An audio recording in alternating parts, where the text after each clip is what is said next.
നമ്മുടെ ഈ സീരീസിൽ നമ്മൾ സൈക്കോളജി ടോപ്പിക്സ് കുറച്ചും കൂടി ലേമാൻ പെർസ്പെക്റ്റീവിൽ പറയുന്ന ഒരു സീരീസാണ്. അപ്പോൾ ഈ ഇടയായിട്ട് ഹോസ്പിറ്റലുകളിലും പിന്നെ പ്രഗ്നൻസി റിലേറ്റഡ് ഡിസ്കഷൻസിലൊക്കെ കണ്ടുവരുന്ന ഒരു ടേം ഉണ്ട്, postpartum depression.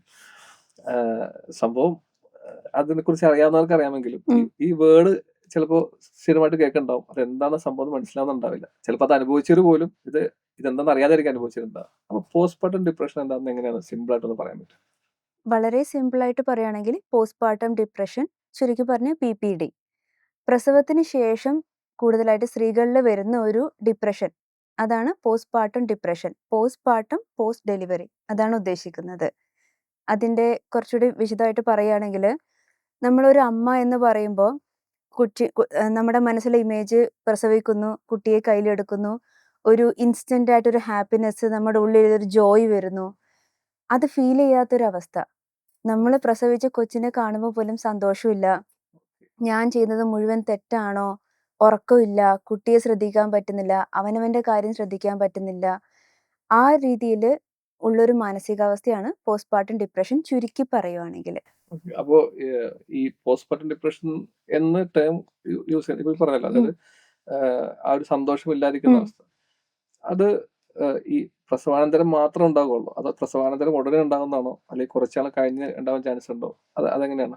Through out pregnancy, അതായത് നമ്മളൊരു അമ്മയാണെന്ന് നമ്മൾ അറിയുന്നതിന് മുൻപ് തന്നെ നമ്മുടെ ഉള്ളിൽ നമ്മുടെ ശരീരം കുട്ടിക്ക് വേണ്ടി പ്രിപ്പയർ ചെയ്യാൻ തുടങ്ങും. ആ സമയം തുടങ്ങി നമ്മുടെ ശരീരത്തിൽ ഈസ്ട്രജൻ, അതേപോലെ പ്രൊജസ്ട്രോൺ എന്ന 2 ഹോർമോൺസിൻ്റെ ഇംബാലൻസ് നടന്നുകൊണ്ടിരിക്കും. ചിലത് കൂടും, ചിലത് കുറയും. ഓരോ സമയത്ത് എന്താണ് ആവശ്യമുള്ളത് ആ രീതിയിൽ. അതനുസരിച്ച് നമ്മുടെ മൂഡ്, ഇമോഷൻസ് മാറിക്കൊണ്ടിരിക്കും. അത് പ്രഗ്നൻ്റ് ആണെന്ന് നമ്മൾ അറിയുന്നതിന് മുമ്പ് തുടങ്ങി ആദ്യത്തെ trimester, second trimester, third trimester, അതിനുശേഷം ഈ പോസ്റ്റ്പാർട്ടം പ്രത്യേകിച്ച് കാണുന്നത് പ്രസവത്തിന് ശേഷം തുടങ്ങി ചിലപ്പോൾ 2 ആഴ്ച സമയത്ത്, അല്ലെങ്കിൽ 1 വർഷം വരെയുള്ള കാലയളവിൽ ഒരു അമ്മയ്ക്ക് അനുഭവിക്കുന്ന ഒരു കാര്യമാണ് പോസ്റ്റ്പാർട്ടം ഡിപ്രഷൻ എന്ന് പറയുന്നത്. ഇപ്പോ സാധാരണ ഡിപ്രഷന്റെ എല്ലാ അവസ്ഥയും ഉണ്ടാവും? അത് ഈ പറഞ്ഞ പോലെ ഈ ഒരു ജോയ് ഫീൽ ചെയ്തിരിക്കുന്ന അവസ്ഥ മാത്രമാണോ, അതോ ഒരു നോർമൽ ഡിപ്രഷൻ്റെതായിട്ടുള്ള ഒരു നെഗറ്റീവ് വൈബ് ഉണ്ടാവും? ഇത് നമുക്ക് വെറുതെ ഒരു നെഗറ്റീവ് വൈബ് മാത്രം, അല്ലെങ്കിൽ എനിക്കൊരു സന്തോഷമില്ല, കുറച്ച് കഴിയുമ്പോൾ അത് ശരിയാവുന്നുണ്ട്, അതിനെ നമുക്ക് വേണേൽ ബേബി ബ്ലൂസ് എന്ന് പറയാം. ഒരു പുതിയൊരു ചേഞ്ചിലൂടെ നമ്മൾ പൊരുത്തപ്പെടുമ്പോൾ കുറച്ചൊരു തപ്പലുണ്ടാകും. പക്ഷേ പോസ്റ്റ്പാർട്ടം ഡിപ്രഷൻ അതിന് വ്യത്യസ്തമാക്കുന്നതെന്ന് വെച്ചാൽ, നമ്മൾ തീരെ ഇപ്പം കുട്ടി അവിടുന്ന് കരയുവാണെങ്കിൽ പോലും അങ്ങോട്ട് നോക്കാൻ പറ്റാത്തൊരവസ്ഥ. എനിക്ക് ഈ ജീവിതം അങ്ങ് അവസാനിച്ചാൽ മതിയോ, എന്തൊരമ്മയാണ് ഞാൻ, നോക്കാൻ പറ്റുന്നില്ലല്ലോ, ഭക്ഷണം കഴിക്കാൻ പറ്റുന്നില്ല, കുളിക്കാൻ പറ്റുന്നില്ല, ഒന്നും ചെയ്യാൻ പറ്റാത്തൊരവസ്ഥ. അതേ ഇരിപ്പ് ഒരു 2 ആഴ്ചയിൽ കൂടുതൽ അങ്ങോട്ട് പോകുവാണെങ്കിൽ അതിന് പോസ്റ്റ്പാർട്ടം ഡിപ്രഷൻ എന്ന് പറയാം. എന്നാൽ ബ്ലൂസ് ആണെങ്കിൽ നമുക്ക് ആ ആത്മഹത്യാ പ്രവണത അതൊന്നും ഉണ്ടാവില്ല. നമ്മൾക്ക് കുറച്ച് കഴിയുമ്പോൾ തന്നെത്താനെ, അല്ലെങ്കിൽ ചെറിയൊരു സപ്പോർട്ട് ഉണ്ടെങ്കിൽ ഓഫ് ആൻഡ് ഓൺ ആയിട്ട് നമുക്ക് ഓവർകം ചെയ്യാൻ പറ്റുന്ന കാര്യമാണ്. നേരത്തെ പറഞ്ഞ അനുസരിച്ച് 1 ഇയർ വരെ ഒക്കെ പോകാന്ന് പറയുന്നുണ്ട്. അപ്പോൾ ഇത് എങ്ങനെയാണ് ഒരു സൈക്കോളജി പെർസ്പെക്റ്റീവില് ഒരു പോസ്റ്റ്പാർട്ടം ഡിപ്രഷൻ ഉണ്ടെന്ന് ഐഡന്റിഫൈ ചെയ്യുന്നത് എങ്ങനെയാണ്? ഇപ്പോൾ ഒരു വ്യക്തി സ്വന്തം ഐഡന്റിഫൈ ചെയ്യുന്ന ഒരു പ്രോസസ് ഉണ്ടാകാം. ചിലപ്പോൾ ആ വ്യക്തി അറിയുന്നുണ്ടാവില്ല, ആ വ്യക്തി ഒബ്സർവ് ചെയ്യുന്ന ഒരാളായിരിക്കും ഐഡന്റിഫൈ ചെയ്യുന്നത്. അത് പൊതുവെ എങ്ങനെയാണ് കേസുകൾ കൂടുതലും വരുന്നത്? അത് രണ്ടാമത് പറഞ്ഞില്ലേ, ആ വ്യക്തിക്ക് അത് ഐഡന്റിഫൈ ചെയ്യാനുള്ള കഴിവ് ചിലപ്പോൾ കുറവായിരിക്കും. ഞാൻ ഇങ്ങനെ ഒരു അവസ്ഥയിൽ കൂടിയാണ് കടന്നു പോകുന്നത് അറിയാതെ സ്വയം കുറ്റപ്പെടുത്തുന്ന ആൾക്കാരായിരിക്കും കൂടുതൽ. പൊതുവേ നമ്മുടെ സമൂഹത്തിൽ കണ്ടുവരുന്നത്, പ്രസവം കഴിഞ്ഞാൽ എല്ലാവരും കുട്ടിയെയാണ് കൂടുതൽ ഫോക്കസ് ചെയ്യുക. കുട്ടിക്ക് വെയിറ്റ് എത്രയാണ്, കുട്ടിക്ക് പാല് കുടിക്കുന്നുണ്ടോ, കുട്ടീനെ കുളിപ്പിക്കാനും അതും. ആ അമ്മേനെ സംബന്ധിച്ചിടത്തോളം പ്രസവ ശുശ്രൂഷ എന്ന് പറഞ്ഞിട്ട് കുറച്ച് കാര്യങ്ങളുണ്ട്. പക്ഷെ അതിൻ്റെ കൂടെ മെൻ്റലി അവർക്ക് സപ്പോർട്ട് ചെയ്യുന്ന രീതിയിൽ എന്താണ് നമ്മൾ കൊടുക്കുന്നത്? ശരിക്കും പറഞ്ഞാൽ ഒന്നും കൊടുക്കില്ല. ഭർത്താക്കന്മാരെ അധികം അടുപ്പിക്കാൻ പാടില്ല, എന്താണ് വായിക്കാൻ പാടില്ല, അത് ചെയ്യാൻ പാടില്ല, തിരിഞ്ഞു കിടക്കാൻ പാടില്ല, മലർന്ന് കിടക്കാൻ പാടില്ല. സോ കുറേ റെസ്ട്രിക്ഷൻസും അതിൻ്റെ കൂടെ അവരൊരു മേജർ ചേഞ്ചസിലൂടെ കടന്നു പോയിട്ടും ഉള്ളത്. അവരുടെ ഇൻഡിപെൻഡൻസ് നഷ്ടമാവുകയാണ്. സ്വയം റിക്കവർ ചെയ്യുന്നതിന് കൂടെ തന്നെ രാത്രി ഉറങ്ങാതെ ഒരാളെ സപ്പോർട്ട് ചെയ്യുമ്പോൾ you are suppose to do that. അതാണ് നമ്മുടെ ജോലി. എന്നാൽ ആ ജോലിയിൽ സന്തോഷം കണ്ടെത്തുന്നത് നിന്റെ കടമയാണ്.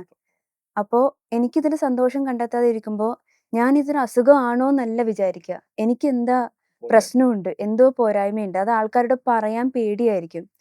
ഇനിയിപ്പം മറ്റുള്ള അവര് ഇത് ഒബ്സർവ് ചെയ്യുവാണെങ്കിൽ ആദ്യം അവര് ചെയ്യുന്നത് എന്താ? കുറ്റപ്പെടുത്തും. കുറ്റപ്പെടുത്തുക. ഇത് ഒരു നാടൻ സ്ലാങ് പറയുകയാണെങ്കിൽ, "ഓള് കൊച്ചിനെയൊന്നും നോക്കൂലപ്പാ."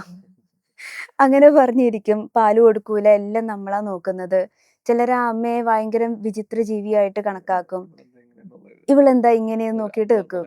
അപ്പോ തിരിച്ചറിഞ്ഞ് സ്വയമോ മറ്റുള്ളവരോ തിരിച്ചറിഞ്ഞ് വരാനുള്ള സാധ്യത കുറെ മുമ്പ് വരെ നല്ല കുറവായിരുന്നു. പക്ഷേ ഇപ്പം നല്ല മാറ്റമുണ്ട്. ഇതിനെപ്പറ്റി കുറെ പേര് അവെയർ ആവുന്നുണ്ട്. പ്രഗ്നന്റ് ആകുമ്പോ തന്നെ ഇതിനെപ്പറ്റി വായിച്ച് മനസ്സിലാക്കി കൂടെ പാർട്ട്നേഴ്സും ഒക്കെ മനസ്സിലാക്കി വരുന്നവർക്ക് വളരെ പെട്ടെന്ന് റിക്കവർ ചെയ്യാനും പറ്റാറുണ്ട്.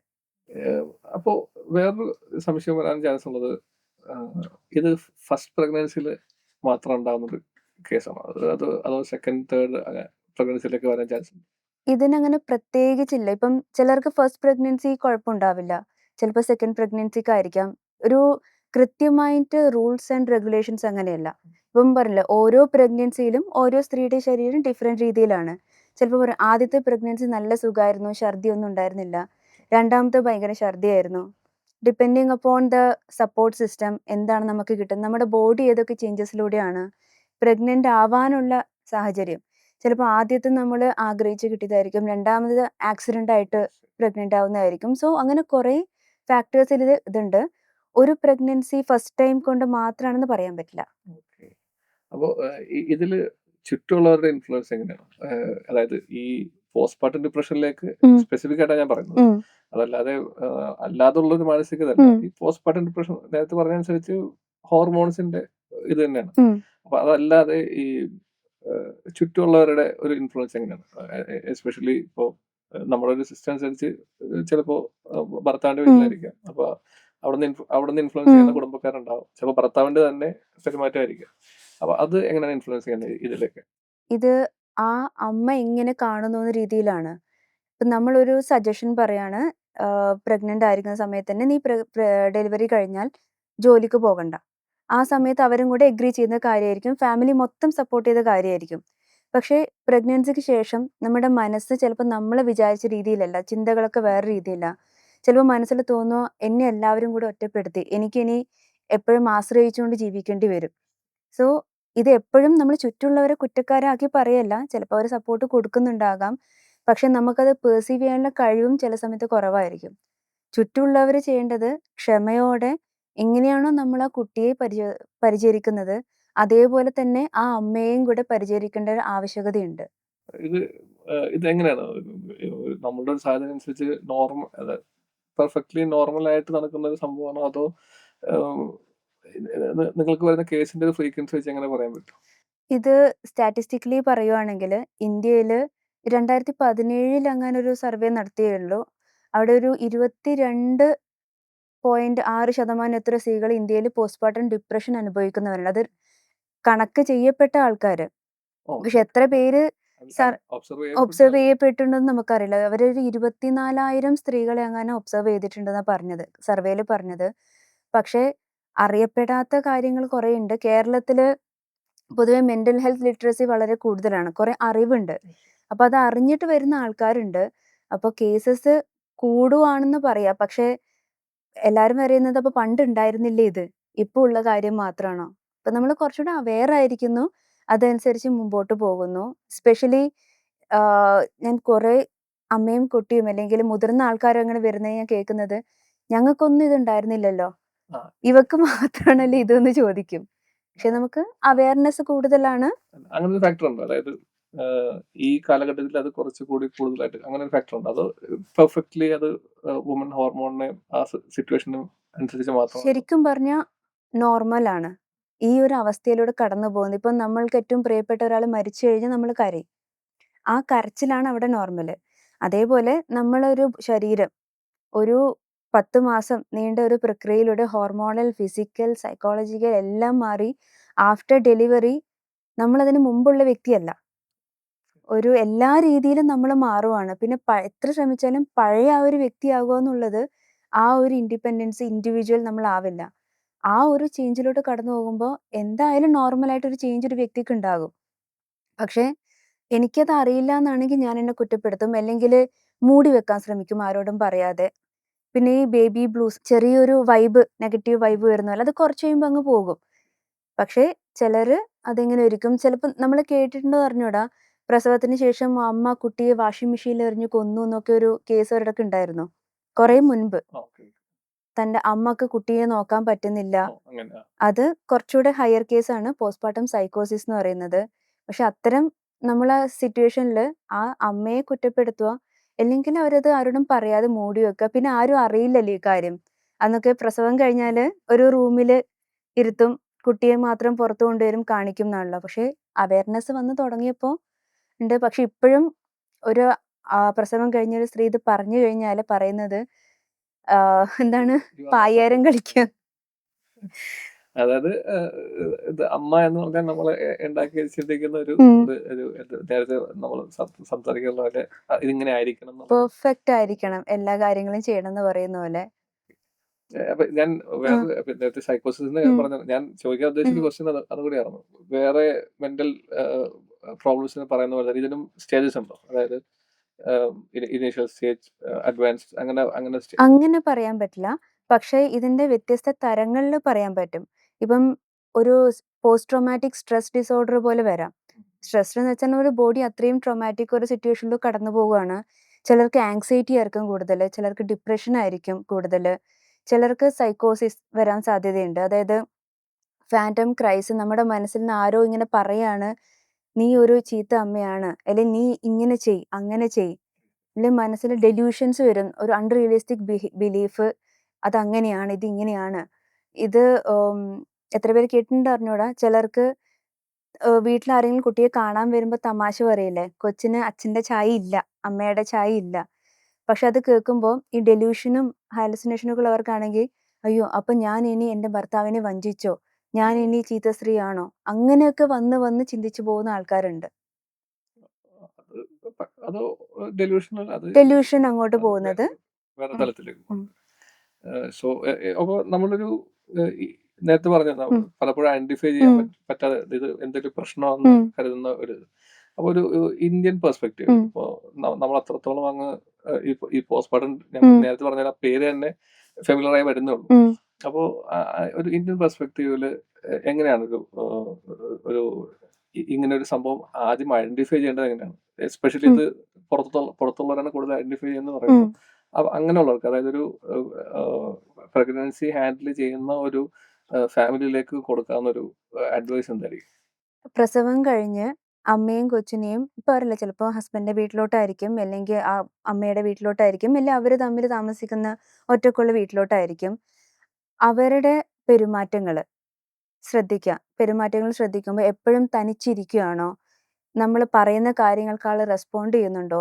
അതെന്ത് ചോദിച്ചാലും ഒരു ദേഷ്യം വരുന്ന പോലെതാണോ? ഒരു ഒട്ടും സന്തോഷമില്ല, അല്ലെങ്കിൽ കൂടുതൽ സന്തോഷം അഭിനയിക്കുന്ന പോലെ ചോദിച്ച ചോദ്യങ്ങൾക്ക് ഉത്തരം പറയാൻ പറ്റുന്നില്ല, ഉറങ്ങാൻ പറ്റാത്തൊരവസ്ഥ, ഇരിക്കപ്പൊറുതി ഇല്ലാത്ത അവസ്ഥ, മറ്റുള്ളവരോട് "എന്റെ കൊച്ചിനെ എടുക്കാൻ പാടില്ല" അല്ലെ "എനിക്ക് എടുക്കാൻ പറ്റില്ല", അങ്ങനെയൊക്കെ കാണുമ്പോൾ ചിലര് വിചാരിക്കും, "ഇതെന്താണ് ഇങ്ങനെ പറയുന്നത്? ഇവളാണോ ആദ്യമായിട്ട് പ്രസവിച്ചത്?" പക്ഷേ ഇതൊക്കെയാണ് നമുക്ക് ആദ്യം കാണാൻ പറ്റുന്ന ചെറിയ ചെറിയ ലക്ഷണങ്ങള്. അപ്പോൾ അത് നോട്ട് ചെയ്തിട്ട് അതിനനുസരിച്ചുള്ള അത് ട്രീറ്റ്മെന്റ്. നോട്ട് ചെയ്യുവാണെങ്കില് നമ്മള് ആദ്യം പൊതുവെ ചെയ്യുന്നത് ആ അമ്മയെ കുറ്റപ്പെടുത്തുക അങ്ങനെയാണ്.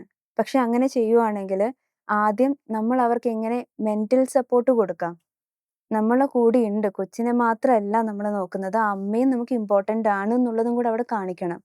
ആൾക്കിപ്പം കുട്ടീനെ ഉറക്കാൻ പറ്റുന്നില്ലാന്നാണെങ്കിൽ നമ്മള് ഹാൻഡിൽ ചെയ്യുക. അവര് ഭക്ഷണം കഴിച്ചോ? ഈ ആദ്യത്തെ 90 ദിവസത്തെ ശുശ്രൂഷ അല്ലാതെ അവര് ഭക്ഷണം കഴിക്കുന്നതും ഉറങ്ങുന്നതും മാക്സിമം സ്ട്രെസ് എടുക്കാൻ നമ്മളായിട്ട് അവസരം കൊടുക്കാതെ, ചില ദിവസങ്ങളില് ചില സ്ഥലങ്ങളിൽ ഞാൻ കാണുന്നത്, രാത്രി പാല് കൊടുക്കണേ അമ്മ ഒറ്റക്ക് നോക്കണം. വേറെ ആരും ശ്രദ്ധിക്കാത്തതുണ്ട്. ഭക്ഷണം കൊടുക്കുന്ന കാര്യങ്ങള്. പിന്നെ തീരെ ചെയ്യാൻ പാടില്ലാത്ത കാര്യങ്ങൾ എന്താച്ചാല്, നമ്മടെ മനസ്സില് തോന്നുന്ന അഭിപ്രായങ്ങള് അവരെ മുമ്പിൽ ചെന്നിട്ട് പെട്ടെന്നങ്ങ് പറയാതിരിക്കുക. ഇപ്പം "നീ തടിച്ചു പോയല്ലോ, നാളെ തന്നെ മെലിയണം, നിന്റെ മുടിയൊക്കെ പോയില്ലേ, നീ എന്താ ആകെ കോലം കെട്ട് പോയി, ആകെ തടിച്ചു പോയി." അതുപോലെ കുട്ടിയെ പറ്റി കാണുന്ന കമന്റ്സ്. "കുട്ടി ഒന്നുമില്ലല്ലോ, കുട്ടിക്ക് മുഖച്ഛായ ഇല്ലല്ലോ, കുട്ടിക്ക് മുടിയില്ലല്ലോ, കുട്ടിക്ക് മഞ്ഞയുണ്ടല്ലോ." നമ്മുടെ മനസ്സിൽ തോന്നുന്ന കാര്യങ്ങള് മറ്റുള്ളവർക്ക് എങ്ങനെ തോന്നുന്നു എന്ന് പോലും വിചാരിക്കാതെ പറയുന്ന കുറേ വിരുന്നുകാര്.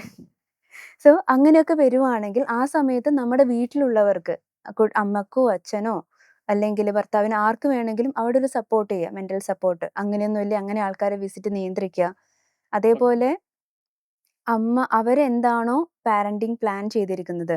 ഇപ്പം ചില അമ്മമാർക്ക് പറയും ടെൻഷനായിട്ടായിരിക്കാം, പക്ഷെ നോർമലായിട്ടായിരിക്കാം കുട്ടിയെ എടുക്കുന്നതിന് മുമ്പ് കൈ വാഷ് ചെയ്തിട്ട് എടുക്കാൻ പാടുള്ളൂ. അപ്പോ അതല്ലാതെ എടുക്കുമ്പോൾ മനസ്സിൽ ടെൻഷനായിരിക്കും. അപ്പൊ അവര് എന്താണോ പറയുന്ന കാര്യങ്ങള് അതിനെ എഗ്രി ചെയ്ത് പോവുക. എല്ലാമല്ല, കുറച്ച് കാര്യങ്ങള്. ഒരു എഡ്യൂക്കേറ്റഡ് ആയിട്ടിരിക്കുക. എഡ്യൂക്കേറ്റഡ് ആയിരിക്കുക. ഇത്രയും കാര്യങ്ങളാണ് നമുക്ക് കൂടെ ഇരുന്ന് ചെയ്യാൻ പറ്റുന്നത്. ഒരു ടു എൻഡ് വിത്ത് ഒരു സൈക്കോളജിസ്റ്റ് എന്ന നിലയിൽ അല്ലെങ്കിൽ ഒരു തെറാപ്പി പോയിന്റ് ഓഫ് വ്യൂല് എങ്ങനെയായിരിക്കും സ്റ്റെപ്പ്? അത് നമ്മൾ ഐഡന്റിഫൈ ചെയ്തു റിപ്പോർട്ട് ചെയ്യപ്പെട്ടാൽ എന്തായിരിക്കും ഒരു അതിന്റെ സ്റ്റെപ്സ്? തെറാപ്പി പോയിന്റ് ഓഫ് വ്യൂല് പറയുവാണെങ്കിൽ ആദ്യം നമ്മൾ നേരത്തെ പറഞ്ഞില്ലേ, സൈക്കോട്ടിക് ഫേസിലാണോ, ബേബി ബ്ലൂസ് ആണോ, അതോ ഡിപ്രഷൻ ആണോ, പോസ്റ്റ്മോർട്ടം ആങ്സൈറ്റി ആണോ, ഏതാണെന്നുള്ളത് നമ്മൾ ആദ്യം ഐഡന്റിഫൈ ചെയ്യണം. പിന്നെ അതിൽ കൂടുതൽ അതിന്റെ സിവിയറിറ്റി എത്രത്തോളം ഉണ്ട്. നമ്മളടുത്ത് പോസ്റ്റ്മോർട്ടം ഡിപ്രഷൻ റേറ്റ് ചെയ്യാനുള്ള സ്കെയിൽസ് ഉണ്ട്, സൈക്കോളജിക്കൽ അസസ്മെന്റ് ടൂൾസ് ഉണ്ട്. അത് വെച്ചിട്ട് നോക്കിക്കഴിഞ്ഞാൽ ഇപ്പം നല്ല ഹൈ ആണ്, ചിലർക്ക് കുറച്ച് മെഡിസിന്റെ സപ്പോർട്ട് വേണ്ടി വരും. തെറാപ്പി രീതിയിലാണെങ്കിൽ നമ്മൾ 2 എണ്ണം കൊടുക്കുന്നത്. ഒന്ന് സപ്പോർട്ടീവ് തെറാപ്പി. അതിൽ ഇമ്പോർട്ടൻ്റ് ആയിട്ട് സപ്പോർട്ട് സിസ്റ്റം. ആ അമ്മയുടെ കൂടെയുള്ള ആൾക്കാർക്ക്, പ്രത്യേകിച്ച് ഹസ്ബൻഡിന് അല്ലെങ്കിൽ കുട്ടിയെ നോക്കാൻ കൂടെ നിൽക്കുന്ന ആരാണോ അവരെ ഈ കാര്യങ്ങൾ സൈക്കോ എഡ്യൂക്കേറ്റ് ചെയ്യുക. അതേപോലെ കോഗ്നിറ്റീവ് ബിഹേവിയറൽ തെറാപ്പി, അതും അവരുടെ മൈൻഡ് സെറ്റ് അനുസരിച്ചിട്ട്. ആദ്യം ഉടനെ കയറി നിങ്ങൾ ചിന്തിക്കുന്നത് തെറ്റാണ് അങ്ങനെ പറയലല്ല, അവരെ എംപതൈസ് ചെയ്ത് കാര്യങ്ങൾ പതുക്കെ പതുക്കെ ആ തോട്ട്സ് എങ്ങനെ മാറ്റാം എന്ന് പറയാം. ഇതിൽ ഒരു കാര്യം കൂടെ പറയാനുള്ളത്, പോസ്റ്റ്മോർട്ടം എന്ന് പറയുമ്പോൾ നമ്മൾ എപ്പോഴും അമ്മമാരെ മാത്രമല്ല കേട്ടോ, അച്ഛന്മാർക്കും ഈ ഒരു പ്രശ്നം വരാറുണ്ട്. അച്ഛന്മാരെ ഒഴിവാക്കാന്ന് വിചാരിക്കരുത്. കാരണം ഒരമ്മക്ക് എങ്ങനെയാണോ ശരീരത്തിൽ ചേഞ്ച് വരുന്നത്, അതേപോലെ അച്ഛനും മാറ്റങ്ങൾ വരുന്നുണ്ട്. അത്രയും നാളും എൻ്റെ മാത്രമായിരുന്നൊരു ഞാനും എൻ്റെ ഭാര്യയും മാത്രമായിരുന്ന ലോകത്ത് വേറെ ആൾ കൂടെ വരുവാണ്. ആണുങ്ങൾക്കുണ്ടാകുന്ന ഫിനാൻഷ്യൽ സ്ട്രെസ് ഇനി കുട്ടിക്കും കൂടെ ഏൺ ചെയ്യണം. അവർക്ക് കിട്ടിക്കൊണ്ടിരുന്ന സപ്പോർട്ട് ഇപ്പം മുമ്പ് അത്രയും അറ്റൻഷൻ കിട്ടുന്നില്ല. അതേപോലെ അമ്മയും കുട്ടിയുമായിട്ടൊരു കണക്ഷൻ ഉണ്ട്. അതിൽ എൻ്റെ റോൾ എന്താണ്, ചെയ്യണമെന്ന് വിചാരിച്ചാലും ചെയ്യാൻ പറ്റാത്ത കാര്യങ്ങള്, ഇതൊക്കെ ഈ അച്ഛനിലും ബുദ്ധിമുട്ടുണ്ടാക്കാറുണ്ട്. അതും ചിലപ്പോൾ പറഞ്ഞ പോലെ ഈ ബേബി ബ്ലൂസ് അല്ലെങ്കിൽ ഡിപ്രഷൻ ആ രീതിയിലോട്ട് വരാൻ സാധ്യതയുണ്ട്. അപ്പോൾ അമ്മയെ മാത്രമല്ല അച്ഛനെയും നമ്മൾ ശ്രദ്ധിക്കണം എന്ന് പറയായിരുന്നു. ചോദിക്കാൻ വിട്ടുപോയ കാര്യം. It was A good session. അതെ, ഞാൻ പോസ്റ്റ്മോർട്ടം എപ്പോഴും ഈ വിമൻ റിലേറ്റഡ് ആയിട്ടുള്ള കാര്യങ്ങൾ മാത്രം പറഞ്ഞു കേട്ടിട്ടുള്ളൂ. അപ്പോൾ ഈ അവസാനത്തെ ഇൻഫർമേഷൻ അടക്കം വളരെ യൂസ്ഫുൾ ആയിരുന്നു. സോ ഹോപ്പ്ഫുള്ളി ഇനിയും ഇതേപോലെ സൈക്കോളജി റിലേറ്റഡ് ടോപ്പിക്സ് ആയിട്ട് നമുക്ക് ഇരിക്കാം. Thank you.